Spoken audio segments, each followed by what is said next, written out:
जब बच्चा क्लास जैसे एग्जाम से बाहर आता है, पता है क्या बोलता है? पेपर छूट गया। ये पेपर छूटने वाली बीमारी सर ना बहुत पुरानी है। नया बस इसमें यह है कि स्टेटमेंट अलग अलग फ्रीक्वेंसी पे बोली जाती है। अगर एक बच्चा 3 घंटे के पेपर के लिए उसको 4 घंटे चाहिए, वो भी तब कि जब उसको आ रहा हो। देखिए, इसमें 2 तरह के चैलेंजेस हैं। पहला, वो उसको आ रहा है और वो कर नहीं पाया, और दूसरा नहीं आ रहा है, वो तो एक अलग बात हो गई। तो जिन बच्चों को ये शिकायत रहती है कि उनका पेपर छूट गया, मैं ऐसा मानता हूं कि उनको मैक्सिमम आ रहा होगा। और पेपर छूटने का मतलब ये है कि आपको, मान लीजिए 100 मार्क का है तो 20 मार्क स्कूल ले लेता है, 80 मार्क का बोर्ड एग्जाम का पेपर होता है। अब 80 में से अगर उसने 10 मार्क का छोड़ दिया तो इवैल्यूएशन उसके आंसर शीट का 70 पे होगा ना, लेकिन जजमेंट हमारा कितने पे होता है?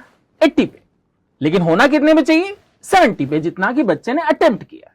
तो उसके लिए सबसे बेस्ट तरीका यह है कि बच्चा अपने घर पे कम से कम 3 घंटे के सैंपल पेपर की प्रैक्टिस ज्यादा करे, टाइमर लगा के। जब बच्चा क्लास जैसे एग्जाम से बाहर आता है, पता है क्या बोलता है? पेपर छूट गया। ये पेपर छूटने वाली बीमारी सर ना बहुत पुरानी है। नया बस इसमें यह है कि स्टेटमेंट अलग अलग फ्रीक्वेंसी पे बोली जाती है। अगर एक बच्चा 3 घंटे के पेपर के लिए उसको 4 घंटे चाहिए, वो भी तब कि जब उसको आ रहा हो। देखिए, इसमें 2 तरह के चैलेंजेस हैं। पहला, वो उसको आ रहा है और वो कर नहीं पाया, और दूसरा नहीं आ रहा है, वो तो एक अलग बात हो गई। तो जिन बच्चों को ये शिकायत रहती है कि उनका पेपर छूट गया, मैं ऐसा मानता हूं कि उनको मैक्सिमम आ रहा होगा।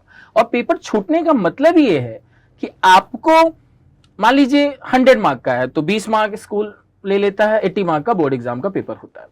अब 80 में से अगर उसने 10 मार्क का छोड़ दिया तो इवैल्यूएशन उसके आंसर शीट का 70 पे होगा ना, लेकिन जजमेंट हमारा कितने पे होता है? 80 पे। लेकिन होना कितने पे चाहिए? 70 पे, जितना कि बच्चे ने अटेम्प्ट किया।